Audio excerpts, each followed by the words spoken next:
আসসালামু আলাইকুম ভাই জাকির, এবং শুভ সন্ধ্যা আমার ইসলামী ভাইদের এবং অন্য ধর্মের ভাইদেরও। আমার নাম রামজি জায়রা আমান। আমি আমেরিকার একজন টেকনোলজিস্ট, সেখানে প্রায় ৩৫ বছর ধরে বাস করছি। আর গত ৩ বছর ধরে আমি আধ্যাত্মিকতা চর্চা করছি আমার জীবিতকালেই একটা আত্মিক মুক্তির উদ্দেশ্যে। আমি কোরআন শরীফ পড়েছি। আমার একজন বন্ধু আছে, বলতে পারেন আজীবনের বন্ধু। গত ৪৫ বছর ধরে সে একজন খাঁটি মুসলমান। আমার প্রশ্ন হচ্ছে, প্রথমে আমাকে একটি কথা বলতে দিন, তারপর আমি আমার প্রশ্নটি করব। আমরা যখন কিছু বুঝতে চাই, হোক সেটি ধর্ম নিরপেক্ষ অথবা ধর্মীয়, আমরা বই পড়ে সেটি জানি, কিন্তু যখন আমরা বইটি পড়ি আমরা সেটা বুঝে বুঝেই পড়ি। তাই যদি হয়, তাহলে কেন প্রায় ১ ঘন্টা ধরে আপনার ছেলে বক্তৃতা করেছিল কোরআন বুঝে পড়ার বিষয়ে, বিশেষত সৌদি আরবের ভাষা আরবি ভাষার বিষয়ে?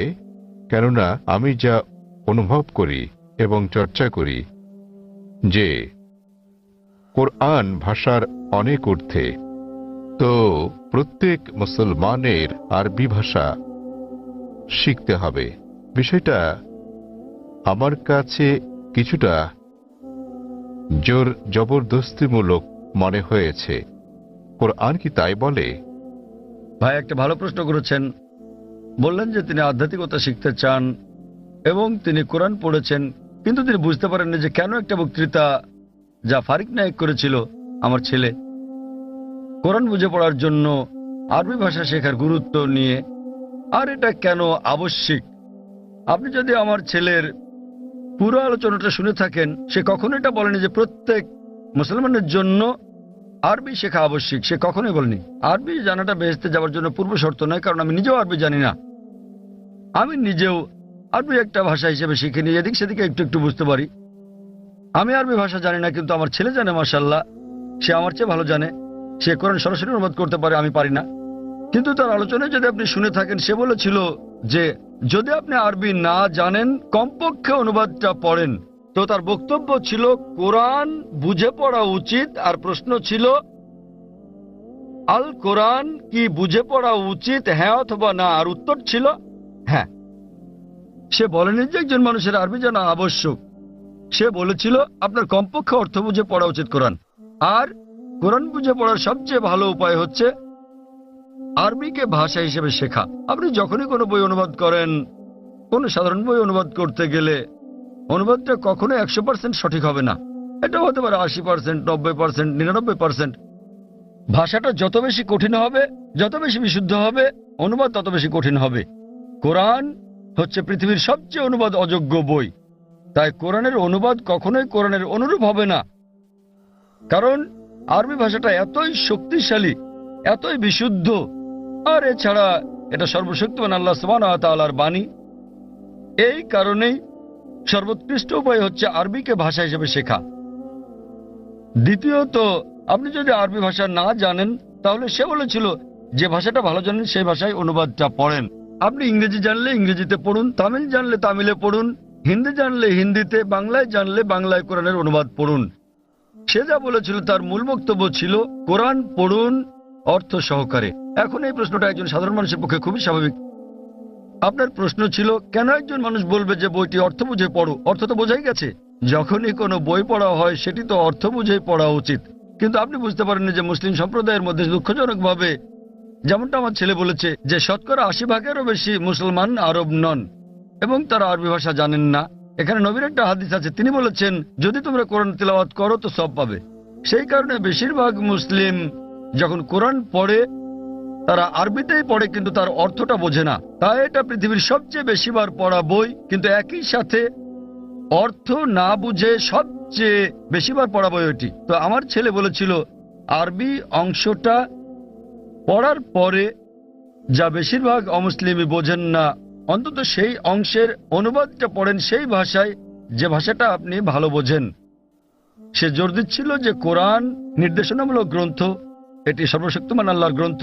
সে সকল মুসলমানকে অনুরোধ করেছে যে আরবিটা পড়ার পাশাপাশি অনুবাদটাও পড়েন, যার স্থান দ্বিতীয়, কিন্তু সবচেয়ে ভালো আরবিকে একটি ভাষা হিসেবে শেখা।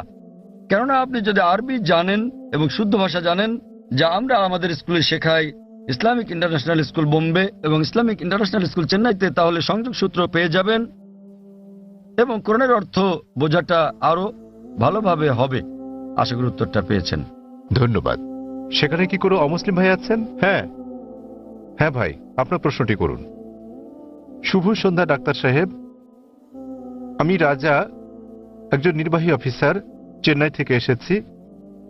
প্রশ্ন করার আগে আমি একটি উদাহরণ দেব, তারপর আমি আমার প্রশ্নটি করব। বিজ্ঞানীরা অনেক ধরনের জিনিস আবিষ্কার করেছেন মানব জাতির জন্য। উদাহরণস্বরূপ বলা যায়, আলেকজান্ডার গ্রাহাম বেল টেলিফোন আবিষ্কার করেছেন, কিন্তু আলেকজান্ডার গ্রাহাম বেলের সময় ফোন ছিল অন্য রকম। কিন্তু এখন আমাদের এই আধুনিক 24 শতকে আমরা ব্যবহার করছি মোবাইল, ইমেইল পাঠাচ্ছি, ইন্টারনেট, ফ্রিল্যান্স, ছবি, সারা বিশ্ব জুড়েই।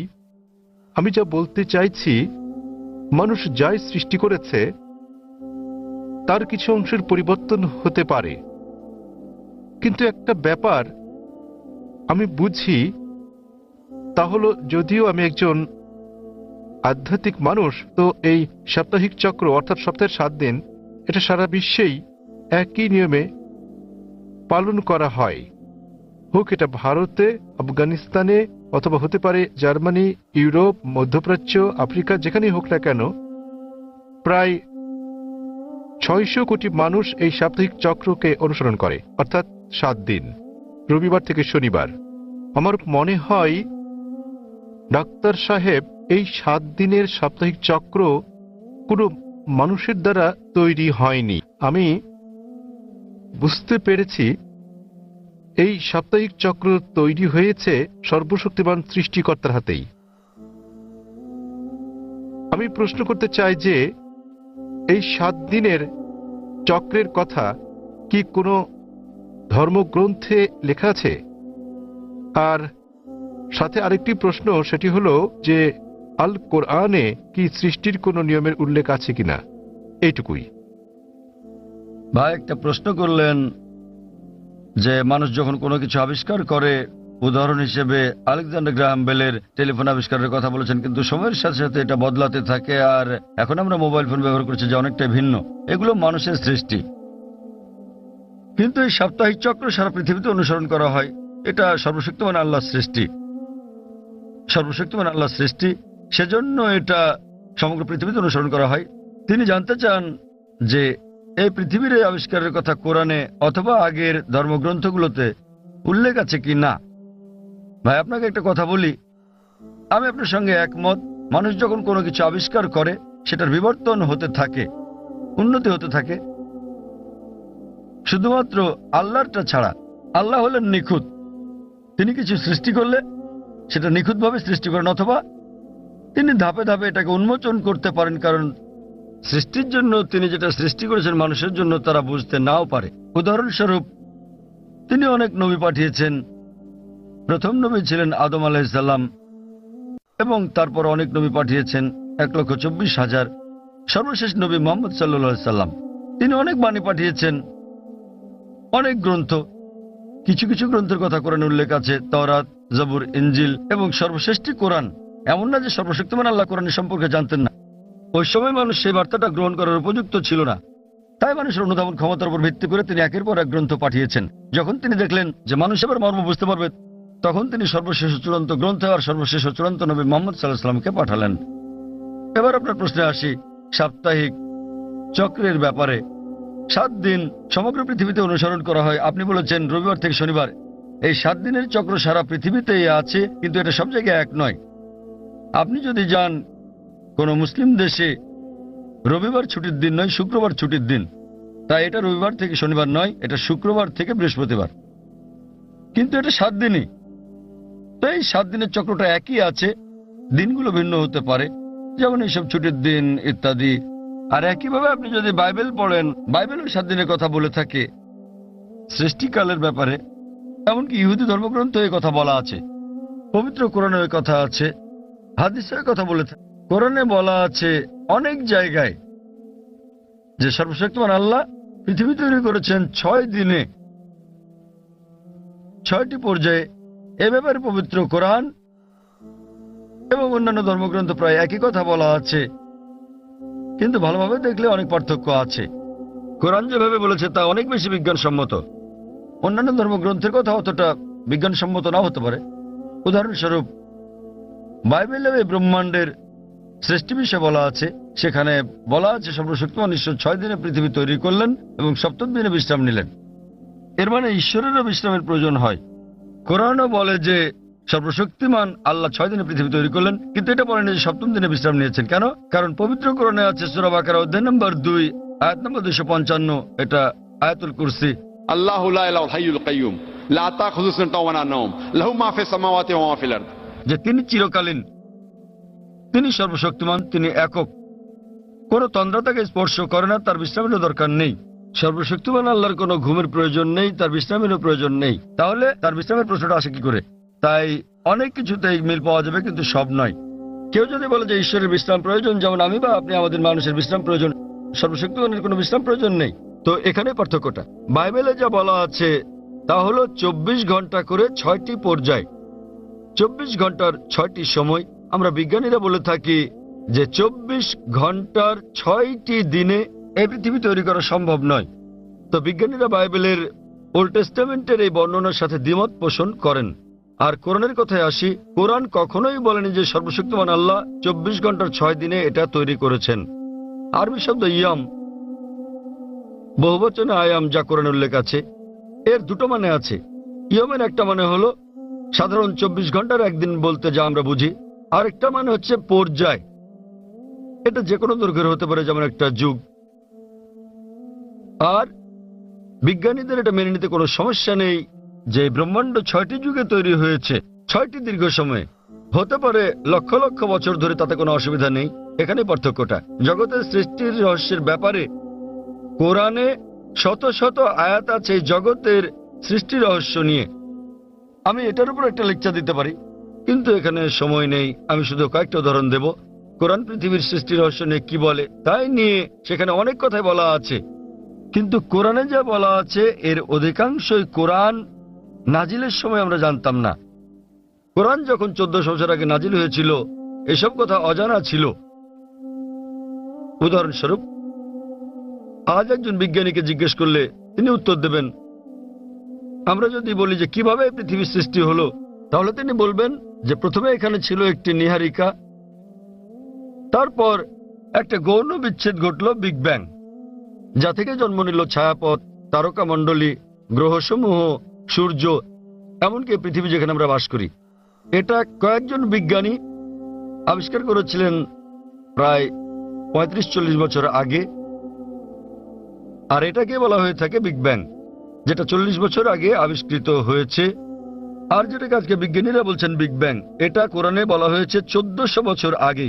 সূরা আম্বিয়া অধ্যায় নম্বর 21 আয়াত নম্বর 30 বলা হয়েছে যে আওয়ালাম ইয়ারাল্লাযিনা কাফারু, অবিশ্বাসীরা কি দেখে না আন্নাস সামাওয়াতি ওয়াল আরদা কানাত রাতকান ফাতাকনাহুমা, যে আকাশমণ্ডলী ও পৃথিবী একত্রিত ছিল, অতঃপর আমি পৃথক করে দিলাম। এখানে কোরআন এই ব্রহ্মাণ্ডের সৃষ্টি বিষয়ে সংক্ষেপে বলে দিচ্ছে যে আকাশমণ্ডলী ও পৃথিবী একত্রিত যুক্ত ছিল, এরপর আমি তাদের পৃথক করে দিলাম।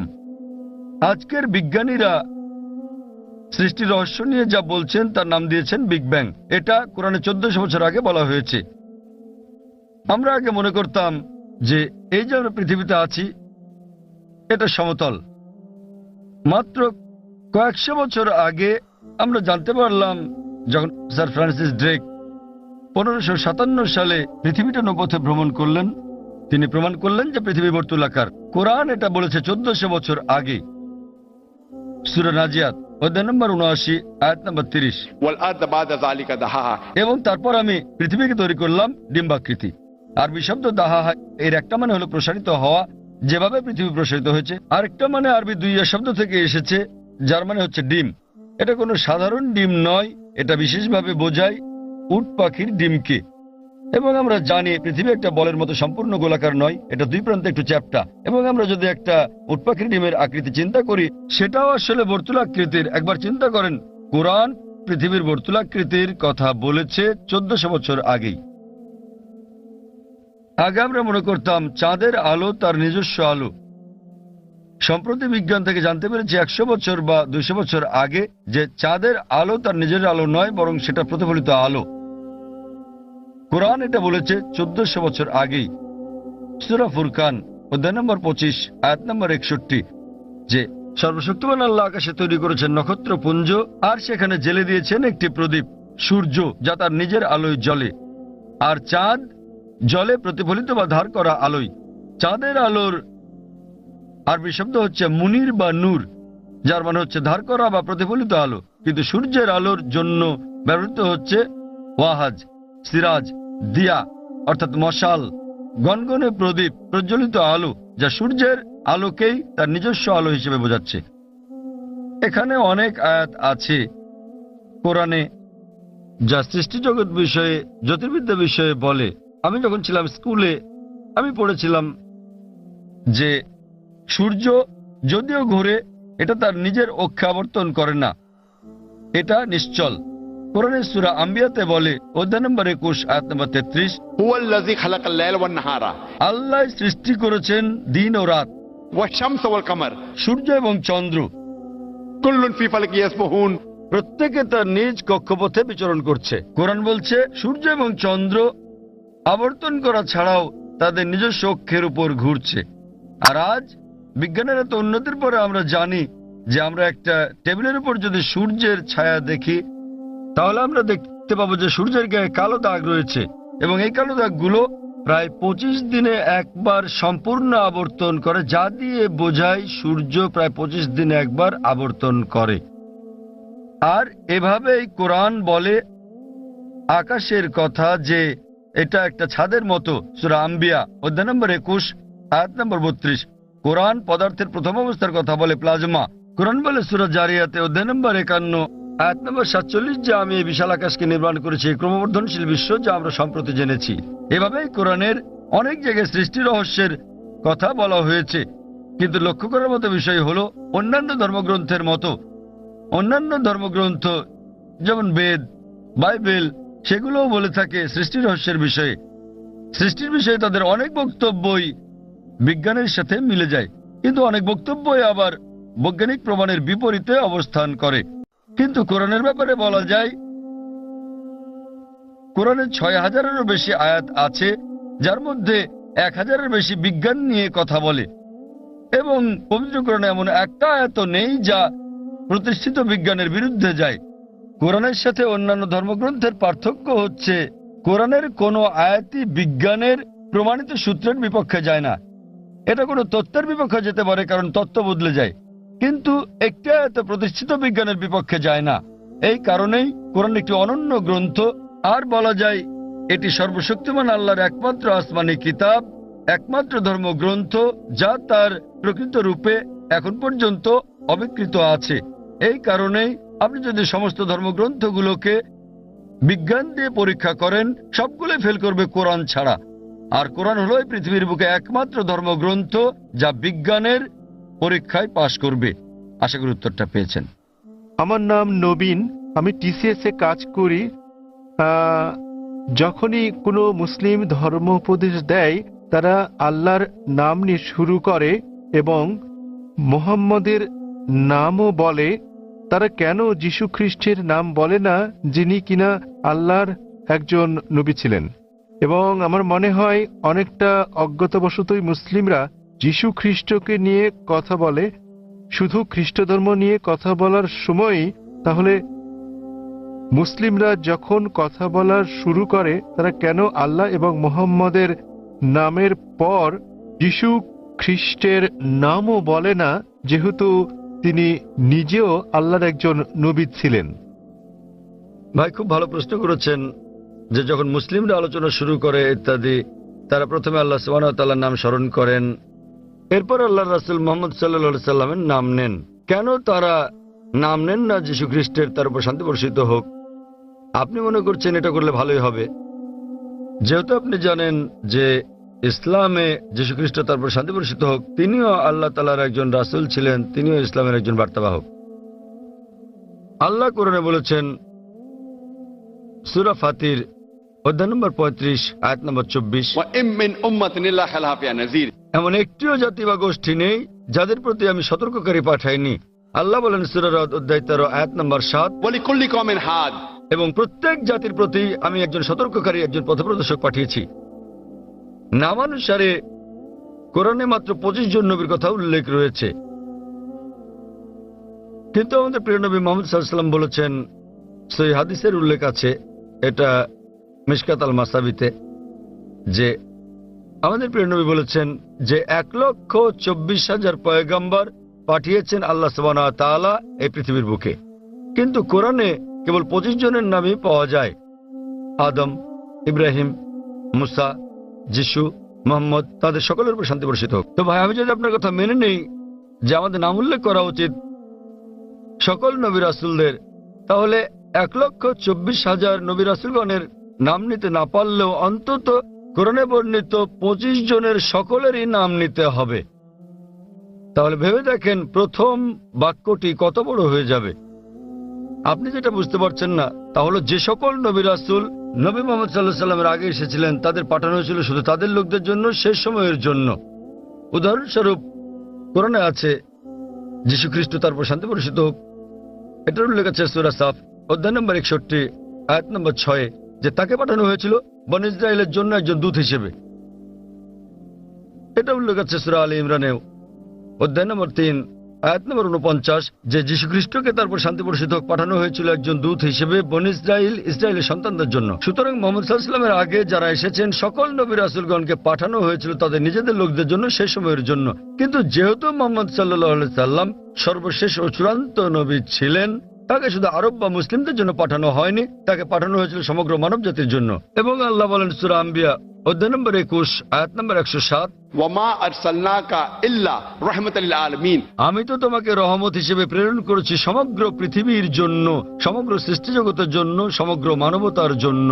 সুতরাং মুহাম্মদ সাল্লাল্লাহু আলাইহি সাল্লাম যেহেতু সর্বশেষ এবং চূড়ান্ত নবী ছিলেন, তিনি শুধু মুসলিম বা আরবদের জন্য প্রেরিত হননি, এসেছিলেন সমগ্র মানব জাতির জন্য। এবং তিনি যে বার্তা নিয়ে এসেছিলেন তা শুধু একটা নির্দিষ্ট সময়ের জন্যই নয়, যেমনটা তার পূর্বে যারা এসেছিলেন তাদের বার্তা ছিল একটা নির্দিষ্ট সময়ের জন্য। কিন্তু যেহেতু নবী মুহাম্মদ সাল্লাল্লাহু আলাইহি সাল্লাম ছিলেন সর্বশেষ ও চূড়ান্ত নবী, তার বার্তা সময়ের বন্ধনে বাধা নয়, এটাকে অনুসরণ করতে হবে শেষ দিন পর্যন্ত। এ কারণে আপনি বর্তমানে যেখানেই থাকুন না কেন, হোক সে ভারত বা যুক্তরাষ্ট্র বা ইংল্যান্ড বা সৌদি আরব, পৃথিবীর যে কোনো প্রান্তে বর্তমানে আমাদের অনুসরণ করতে হবে সর্বশেষ ও চূড়ান্ত নবীকে, এবং তিনি হচ্ছেন নবী মুহাম্মদ সাল্লাল্লাহু আলাইহি সাল্লাম। যদিও ইসলামে সকল নবী রাসূলকেই আমরা সম্মান করি এবং আমরা যীশু খ্রিস্টকেও সম্মান করি, আমরা তাকে ভালোবাসি, তাকে শ্রদ্ধা করি, কিন্তু যীশু খ্রিস্ট তারপর শান্তি বর্ষিত হোক নিজেই বলেছেন, এটার উল্লেখ আছে গসপেল অফ জন অধ্যায় নম্বর 16 অনুচ্ছেদ নম্বর 12 থেকে 14, আমি তোমাদের অনেক কথা বলতে চাই, কিন্তু এখন তোমরা তা সহ্য করতে পারবে না, কারণ যখন সত্যের আত্মা আসবেন তিনি তোমাদের পথ দেখাবেন। তিনি নিজে থেকে কিছু বলবেন না, যা শুনবেন তাই বলবেন, তিনি আমাকে সম্মানিত করবেন। সুতরাং এখানে যীশু খ্রিস্ট তারপর শান্তি বর্ষিত হোক ভবিষ্যৎবাণী করেছেন সর্বশেষ ও চূড়ান্ত নবী মুহাম্মদ সাল্লাল্লাহু আলাইহি সাল্লামের আগমনের।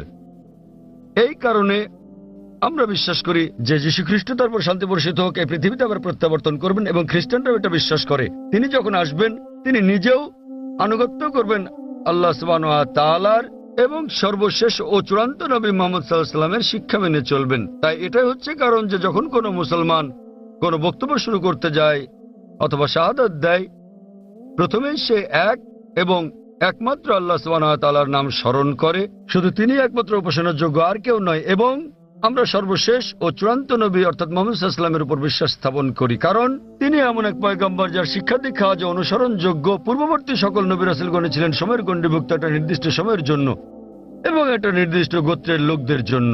যেহেতু নবী মুহাম্মদ সাল্লাল্লাহু আলাইহি ওয়াসাল্লামকে পাঠানো হয়েছে সমগ্র মানবজাতির জন্য এবং তার বার্তা সময়ের গণ্ডিভুক্ত নয়, এ কারণে আমরা তার নাম উল্লেখ করে থাকি। অন্যথায় ইসলামে আমাদের সকল নবীদেরকে সম্মান করতে হয়। আর আমি যদি আপনার কথা মেনে নেই, যেভাবে আগে বলেছিলাম আমার লেকচার শুরুর সময়, আমাকে বলতে হবে আল্লাহর নাম যিনি সর্বময়, সর্বোচ্চ, ক্ষমাশীল, এবং তার নবীদের নাম আদম এবং নূহ, তারপর সালেহ, ইদ্রিস, ইব্রাহিম, ইসমাইল, ইসহাক, মুসা, ঈসা এবং তারপর আরো কারো নাম বলে আমি বলতে পারি মোহাম্মদ সাল্লাল্লাহু আলাইহি ওয়াসাল্লাম।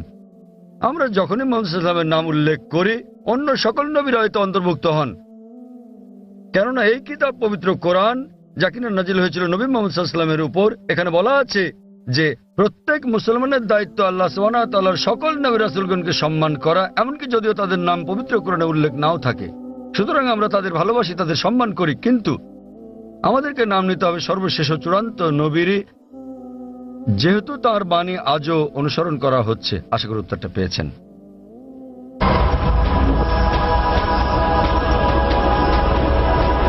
এখানে কি কোনো অমুসলিম ভাই আছেন মাঝখানের মাইকে? তামিল? হ্যাঁ, কেউ কি উনার কথা অনুবাদ করে দিতে পারবেন? তিনি তামিল ভাষায় কিছু বলতে চাচ্ছেন। এখানে কোনো অনুবাদক আছেন? আমরা চাই উনার প্রশ্নটি যথাযথভাবে অনুবাদ করা হোক, তাকে তামিল ভাষাতেই প্রশ্নটি করতে দিন, অনুবাদক সেটাকে বাংলায় করবেন। எனது பெயர் அல்போன்ஸ். நான் கிறிஸ்தவ மதத்தை சார்ந்தவர். சென்னை பெரம்பூரிலிருந்து வருகிறேன். நான் இஸ்லாம் மதத்தினுடைய வீட்டிற்கு சென்று பீஸ் டிவி, தங்களது பீஸ் டிவியில் இஸ்லாம் மதத்தின் அனைத்து விஷயங்களையும் பார்ப்பேன். 7000 ரூபாய் கட்டினால் மட்டுமே பீஸ் டிவி சேனல் தெரியும் என்ற நிலைக்கு உள்ளது. ஆதலின் ஏன் இதை கேபிளில் ஒளிபரப்ப தங்கள் மதத்தை ஒளிபரப்பக்கூடாது என்று நினைக்கின்றேன். তার প্রশ্নটি হল পিস টিভির সম্প্রচার বিষয়ে। তিনি জিজ্ঞাসা করেছেন কেন পিস টিভি কেবল টিভি বা অন্যান্য স্থানীয় কেবল চ্যানেলে সম্প্রচার হয় না। তিনি একজন খ্রিস্টান এবং তাকে একজন বন্ধুর বাসায় গিয়ে এই চ্যানেলটি দেখতে হয়। ভাই প্রশ্ন করেছেন যে তিনি একজন খ্রিস্টান এবং তিনি জানেন যে পিস টিভি স্যাটেলাইটের মাধ্যমে সম্প্রচার করা হয়, কেন কেবল অপারেটররা তাদের চ্যানেলে পিস টিভিকে রাখেন না? ভাই এটা কেবল অপারেটরদেরকে জিজ্ঞেস করতে হবে। আমরা যা করছি তাহলে আমরা খেয়াল রাখছি যে পিস টিভি চালু আছে এবং এটা পৃথিবীর যে কোনো প্রান্ত থেকে দেখা যায় কিনা। আলহামদুলিল্লাহ আমরা পিস টিভির 6টি আলাদা স্যাটেলাইট থেকে সম্প্রচার করছি এবং এটা পুরো পৃথিবী জুড়ে পৌঁছে যাচ্ছে। এশিয়া, মধ্যপ্রাচ্য, আফ্রিকা, অস্ট্রেলিয়া, ইউরোপ, উত্তর আমেরিকা, দক্ষিণ আফ্রিকা, সমগ্র বিশ্ব জুড়ে। আর ভারতের বিভিন্ন জায়গায় কেবল অপারেটররা পিস টিভিকে তাদের তালিকায় যোগ করেছেন, কেউ কেউ করছেন না। আপনি তাদেরকে জিজ্ঞেস করতে পারেন কেন তারা পিস টিভিকে তাদের তালিকায় যোগ করছেন না। আর দ্বিতীয়ত, কেউ যদি পিস টিভি দেখতে চান পৃথিবীর যে কোনো প্রান্ত থেকে, তিনি একটা ব্যক্তিগত ডিশ লাগিয়ে নিতে পারেন। বড় জোর 6000 রুপি খরচ হবে। $150 খরচে পৃথিবীর যে কোনো প্রান্ত থেকে ডিশ এবং ডিকোডার বসালে এটা ফ্রি টু এয়ার চ্যানেল, আপনি এটা দেখতে পারবেন। আপনাকে মাসে মাসে টাকা দিতে হবে না। এটা free to air channel, dish এবং ডিকোডারের খরচ পড়বে প্রায় 6000 রুপি। এটা আপনি বসাতে পারেন আপনার ছাদে বা বারান্দায় এবং ইনশাআল্লাহ আপনি সারা জীবন দেখতে পারবেন। আপনাকে কোনো টাকা দিতে হবে না এর জন্য। আর আমাদের দুটো চ্যানেল আছে, একটা পিস টিভি ইংলিশ, আরেকটা হলো পিস টিভি উর্দু। তাই একবার ডিশ বসালে ইনশাআল্লাহ আপনি দুটো চ্যানেলই দেখতে পারবেন। এবং আপনি যদি এটা আপনার বিল্ডিং এ বসান এবং 50টা বাড়িতে এই ডিশ লাইনটা ভাগ করে নেন, বাড়ি প্রতি হয়তো খরচ পড়বে মাত্র কয়েকশো রুপি। সুতরাং যে কেউ দেখতে চাইলে এইভাবে দেখতে পারেন। আর পিস টিভিকে ইন্টারনেটেও আমরা দিয়ে দিয়েছি। স্বাভাবিকভাবে ইন্টারনেটের গুণগত মান স্যাটেলাইটের তুলনায় অনেক নিম্নমানের হবে। আপনি ইন্টারনেটে www.peacetv.org এই সাইটে দেখতে পারবেন। এমনকি মোবাইলেও সম্প্রতি আমরা পিস টিভি মোবাইলেও চালু করেছি। আপনার কাছে যে হ্যান্ডসেটই থাকুক না কেন, নোকিয়া অথবা আইফোন, আমরা চেষ্টা করছি বিশ্বের 80% হ্যান্ডসেটের জন্য এটাকে সহজলভ্য করতে। তবে ফোনটা যত উঁচু মানের হবে, যদি আপনি তৃতীয় প্রজন্মের ফোন নিয়ে থাকেন এর মান অনেক উন্নত হবে। যদি ওয়াইফাই ব্যবহার করেন উন্নত মান পাবেন। সুতরাং হ্যান্ডসেটের উপর নির্ভর করে আপনি মোবাইলেও পিস টিভি দেখতে পারেন। এটা সম্পূর্ণ বিনামূল্যে। এর ওয়াপ ইন্টারনেটের জন্য www.peacetv.org, মোবাইলের জন্য এর ওয়াপ wap.peacetv.org। আশা করি উত্তরটা পেয়েছেন। হ্যাঁ বোন, আপনার প্রশ্নটি করুন। শুভ সন্ধ্যা, আমার নাম নিখিলা। আমি ডেন্টালের একজন ছাত্রী। ইসলাম সম্পর্কে আমার জ্ঞান আসলেই কম। আমি যতটুকু জানি আমার বন্ধুদের কাছ থেকে শুনেছি। আমার প্রশ্ন হচ্ছে, আমি একটি পোস্টারে দেখেছি যে বলা আছে সঙ্গীত এবং নৃত্য ইসলামে গ্রহণযোগ্য নয়। এটা কেন? মানে আমি বলতে চাইছি যে আপনি এটা এমনি এমনি বলতে পারেন না যে গান বাজনা বা নৃত্য করো না। যেমন আপনি যদি বলেন যে ভরতনাট্যম বা অন্য কোনো নৃত্যের ব্যাপারে যেখানে সঙ্গীত আছে, এমনকি এমনিতেও আমরা সঙ্গীতের মাধ্যমে ঈশ্বরের প্রশংসা বা নিজেদের আবেগ প্রকাশ করে থাকি, তাহলে গান বাজনা গ্রহণযোগ্য নয় কেন? বোন জিজ্ঞেস করলেন যে কেন ইসলাম ধর্মের সঙ্গীত এবং নৃত্য নিষিদ্ধ। প্রথমে আমি সঙ্গীত নিয়ে বলছি, এরপর নৃত্য। সঙ্গীতের ব্যাপারে বলা যাবে, আমাদের প্রিয় নবী মুহাম্মদ সাল্লাল্লাহু আলাইহি ওয়াসাল্লাম বলেছেন যে সঙ্গীতের বাদ্যযন্ত্র সাধারণ নিয়মে সবই নিষিদ্ধ, তবে তিনি যেটা অনুমতি দিয়েছিলেন সেটা দাফ, একপাশে খোলা ড্রাম যাকে বলা হয় ডাফ বা ডাফলি। বাকি সবগুলোই নবী নিষিদ্ধ করেছেন, কারণ আপনি যদি ভেবে দেখেন এটা আপনাকে দূরে নিয়ে যায় আল্লাহ সুবহানাহু ওয়া তাআলার জিকির থেকে, সর্বশক্তিমানকে স্মরণ করা থেকে। এ কারণে যখন আমরা এরকম গান শুনি, যেমন ধরেন সিনেমার গান হোক, সেটা হিন্দি, মালায়ালাম, তামিল বা অন্য কিছু, আপনি দেখবেন যে এই হিন্দি সিনেমার গানগুলোর বেশিরভাগ কথাই একেবারে বাস্তবতা বহির্ভূত। আপনি জানেন যে নায়ক নায়িকাকে বলছে, मैं तुम्हारे लिए चांद तोड़ के लेके आऊंगा, मैं तुम्हारे लिए सितारे तोड़ के लेके आऊंगा। আমি তোমার জন্য চাঁদ নিয়ে আসবো, আমি তোমার জন্য তারা নিয়ে আসবো। আমরা জানি এটা সম্ভব না, কোনো মানুষ তার প্রেমিকার জন্য চাঁদ তারা নিয়ে আসতে পারে না। তবুও আমরা বলে থাকি পরিস্থিতি বা আবেগ ইত্যাদির কারণে। তো এই কারণে সাধারণ অনুশাসন হচ্ছে যে সঙ্গীত একজন মানুষকে আল্লাহ সুবহানাহু ওয়া তাআলার কাছ থেকে দূরে নিয়ে যায়। এ কারণে আমাদের প্রিয় নবী বাদ্যযন্ত্রকে নিষিদ্ধ করেছেন দাফ ছাড়া। অথবা সাধারণভাবে কণ্ঠস্বর, উদাহরণস্বরূপ যদি কেউ কোরআন আবৃত্তি করে তার কণ্ঠ সুন্দর, সেটা ঠিক আছে, কারণ এটা একজন মানুষকে আল্লাহ সুবহানাহু ওয়া তাআলার দিকে নিয়ে আসে। নেপথ্য বাদ্যযন্ত্রের আওয়াজ থাকলে যদি এটা একটা বিশেষ আবেগের সৃষ্টি করে, তাহলে গান গাওয়ার ক্ষেত্রে এটা হচ্ছে মুবাহ, ঐচ্ছিক, যতক্ষণ পর্যন্ত গানের কথাগুলো নিয়ে যাচ্ছে আল্লাহ সুবহানাহু ওয়া তাআলার দিকে। যদি গানের কথাগুলো আপনাকে আল্লাহর কাছ থেকে দূরে সরিয়ে নিয়ে যায়, তাহলে সে ধরনের গানও নিষিদ্ধ। এবার আসি দ্বিতীয় ভাগে, নৃত্য করা কেন নিষিদ্ধ। কোরআনে এমন কোনো আয়াত নেই, অথবা আমার জানার মতো কোনো হাদিস নেই যেখানে বলা আছে যে নৃত্য করা হচ্ছে হারাম। কিন্তু সাধারণভাবে যেহেতু মানুষ নাচে অন্য মানুষদের দেখানোর জন্য, আপনারা জানেন যে মঞ্চে নৃত্য পরিবেশন করা হয়, যেমন ভরতনাট্যম। আপনি মঞ্চে ভরতনাট্যম করছেন আর হাজার হাজার লোক আপনাকে দেখছে। সাধারণভাবে যদি হিজাবের দিক থেকে বলি, আমরা চাইবো না যে উন্মুক্ত হোক আমাদের মহিলারা, আমাদের মায়েরা, আমাদের বোনেরা, আমাদের কন্যারা মঞ্চে উঠুক আর হাজার হাজার লোক তাদের দেখুক। তো যে কোনো পেশা যেখানে শরীরকে প্রদর্শন করা হয়ে থাকে মানুষকে বিনোদন দেবার জন্য, সেটা নিষিদ্ধ। এই কারণেই মানুষজনের সামনে নাচা অথবা নাচ করা কোনো পার্টিতে যেখানে বিপরীত লিঙ্গের মানুষেরা থাকে, বেশিরভাগ ক্ষেত্রে নাচের নিয়মগুলো এগুলো ইসলামী শরিয়ার বিরুদ্ধে যায়। যখন আপনি নাচেন বেশিরভাগই জোড়া বেঁধে, ছেলে এবং মেয়ে, আর তাদের মধ্যে বেশিরভাগই গার্লফ্রেন্ড বয়ফ্রেন্ড, এবং তারা অন্য মানুষদের সামনে নাচে। সুতরাং যেহেতু এটা ইসলামী হিজাবের নিয়মের পরিপন্থী, এ কারণেই বলা হয় এটা নিষিদ্ধ, কারণ এটা হিজাবের নিয়মের বিপরীত। তাই বুঝতে হবে যে যখন নাচ করছেন, আপনি মানুষজনের সামনে নাচ করছেন, পার্টিতে যাচ্ছেন, আবার ঘুরে বেড়াচ্ছেন, আর না হলে শুধু স্বামী স্ত্রী মিলে যেভাবে খুশি সময় কাটাতে পারেন, যতক্ষণ এটা শরিয়ার বিরুদ্ধে না যাচ্ছে। বদ্ধ ঘরের ভেতরে স্বামী স্ত্রী মিলে যা খুশি করতে পারেন, যদি এটা কোরআন ও হাদিসের নিয়ম কানুনের বাইরে না যায়, কোনো সমস্যা নেই। কিন্তু যেহেতু বেশিরভাগ সময় নাচ শরীরকে প্রদর্শন করে থাকে, এতে গান থাকে, নাচ থাকে, আপনি মঞ্চে উঠছেন না, লোকেরা আপনাকে দেখছে, তাই এটা শরিয়ার হিজাবের নিয়মের বিরুদ্ধে। এ বিষয়ে আমার ভিডিও ক্যাসেট দেখেন, ইসলামে নারীর অধিকার আধুনিক না সেকেলে, সেখানে বিস্তারিত আছে কেন আমরা মুসলিমরা নারীদের নিরাপত্তা দেই, ভালোবাসি, তাদেরকে কি চোখে দেখি।